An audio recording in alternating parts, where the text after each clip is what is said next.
오늘 한 50일 공시 내용 소개해드립니다.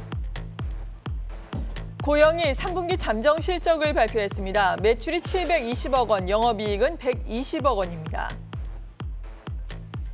현대약품이 3분기 실적을 발표했습니다. 매출은 전년 대비 12% 증가한 430억 원, 영업이익은 전년 대비 50% 증가한 33억 원입니다.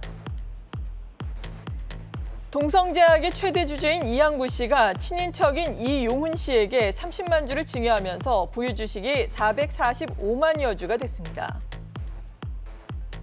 이수페타시스가 410억 원 규모의 고다층 인쇄회로 기판 시설 투자를 결정했습니다. 네, 타키오 뉴스의 조우진 대표와 함께하겠습니다. 어서 오세요. 안녕하세요. 네, 오늘은 어떤 기업 내용 자세하게 살펴볼까요? 예, 동성제약을 먼저 보도록 하겠습니다. 네. 그 동성제약은 일반적으로 이렇게 염색약, 거기에 이제 펠라민 이런 거 많이 알고 계신데요. 그 동성제약은 그 외에도 다른 것도 하고 있지만 일반적으로 이제 아까 말씀드린 염색제, 탈모제를 갖다 주로 생산하는 제약사입니다. 동성제약은 이제 당연히 국내에서 어느 정도 이렇게 그 시장이 이제 정치돼 있기 때문에 해외 시장의 판로를 넓히는 게 중요한데 동성제약은 이제 올해 이제 중국의 왓슨스는 홍콩에 우리나라 사실 우리나라 올리브영이 왓슨스를 갖다 본따는 거죠. 그렇죠. 왓슨스를 통해서 이제 400군데에다가 이제 그 시판을 판매를 시작했습니다. 그리고 동남아 시장도 진출했는데 동남아 시장은 유사한 이제 가디언이라는 싱가포르 기업입니다. 싱가포르 기업을 통해서 동남아 시장이 아까 말씀드린 염색제와 탈모제를 갖다가 이제 그 시판을 했는데요. 오늘 말씀드린 공시는 이제 그 최대 주주 이양구 대표가 이제 친인척한테 이제 증여를 했다는 공시입니다. 증여를 이제 우리나라 증시에서 중요하게 여기고 여기에 대한 이제 그 공시를 의무화하도록 했는데 증여가 중요한 점은 왜 중요하냐면 증여를 받은 사람은 이제 그 증여세를 내야 됩니다. 근데 증여세를 내는 기준이 증여를 발표한 날 전후 2개월의 주가를 갖다가 평균을 냅니다. 평균 낸 금액을 기준으로 이제 증여세가 산정되는데 그렇다면 대부분 증여하는 당사자들은 오늘처럼 최대 주주이거나 아니면 임원인 경우가 많습니다.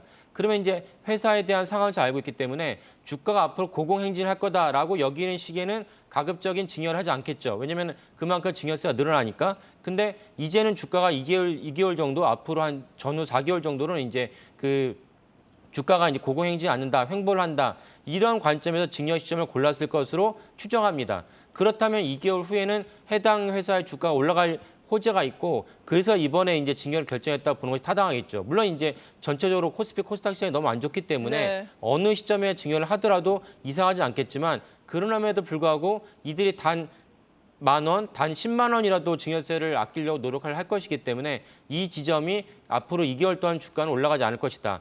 그렇다면 2개월 후에는 뭔가 이 동성제약에 중요한 호재가 있지 않을까라는 맥락으로 찾아보면 되겠습니다. 그래서 동성제약을 이렇게 2개월 동안 쭉 지켜보고 계시다가 이제 그 전에 미리 매수를 하시면 좋을 것 같고 또 아니면 또 저희가 간간히 이제 이런 증여에 대해서 말씀을 드리면 그것을 감안해서 투자 결정하시면 좋을 것 같습니다. 네, 그러니까 좀 지켜보면서 어떤 호재가 나올지 살펴보자라는 의미에서 동성제약의 또 공시 사항 점검을 해봤습니다. 다음 기업은요?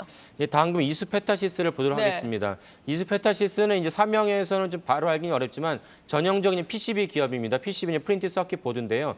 일반적 PCB를 요즘은 이제 데스크탑을 다 조립을 안 하니까 볼 일이 별로 없지만 데스크탑을 뜯어보면 거기에 많은 기판이 있습니다. 거기에 PCB인데 근데 이례적으로 이수페타시스는 다른 이제 PCB 기업과는 다르게 이런 PC용의 그 PCB를 만드는 기업이 아니고 서버 통신용으로 만든 PCB입니다. 근데 PCB 중에도 LLB라고 따로 규정하는 이유는 무엇이냐면 PCB를 갖다 적층을 할 때 18층 이상 적층을 하면은 이제 MLB라고 따로 이제 분류를 합니다. 네. 그래서 이 두 가지를 갖다가 모두 같이 본다면은 일반적인 PCB와는 다르게 그래도 고부가 가치 사업이라는 것을 알 수 있습니다.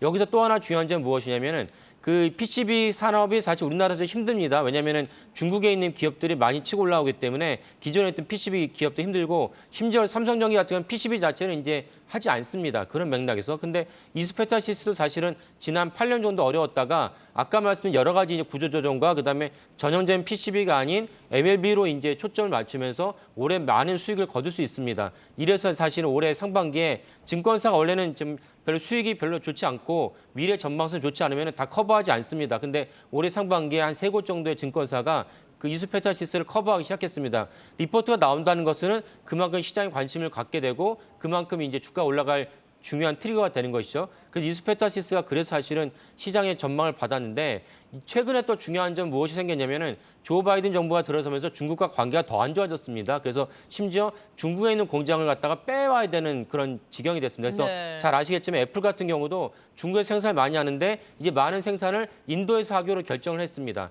그러니까 무슨 말씀이냐면은 중국에 있는 PCB 기업들이 사실은 미국으로 진출하거나 해외 진출하기가 그만큼 어려워졌다. 그래서 이스페타시스가 바이든 정부가 추구하는 탈중국화의 간접적인 수혜 기업으로 분류할 수 있습니다. 그래서 이스페타시스가 원래 상반기에 한 2천억 정도 규모의 공장을 증설하고 결정했는데 이번에 다시 또 공장을 증설하고 결정한 것입니다. 그 말은 무엇이냐면 이스페타시스 경영진이 합리적으로 판단했을 때 향후 이제 물량이 충분하다. 그러니까 증설을 하겠죠. 그래서 이스페타시스의 공장 증설 공시는 아주 중요하고 중요한 시사점을 갖고 있다고 볼 수 있겠습니다. 네, 이 공시가 나오면서 장중에 7.18%까지 올랐다가 지금 단기 트레이딩 차익 실현 매물이 나오면서 3.78% 상승 탄력이 좀 줄어들었습니다. 하지만 앞서서 증권사 커버에 나섰다라고 말씀을 해주셨는데 완전 가동이 이어지면서 이렇게 증설 소식이 나왔다는 점 긍정적으로 보여집니다. 목표 주가도 한 10,000원에서 지금 14,000원까지 나오고 있으니까 긍정적으로 계속해서 팔로우 해보셔도 좋을 것 같습니다. 타키오 뉴스의 조호진 대표였습니다. 고맙습니다. 예, 감사합니다.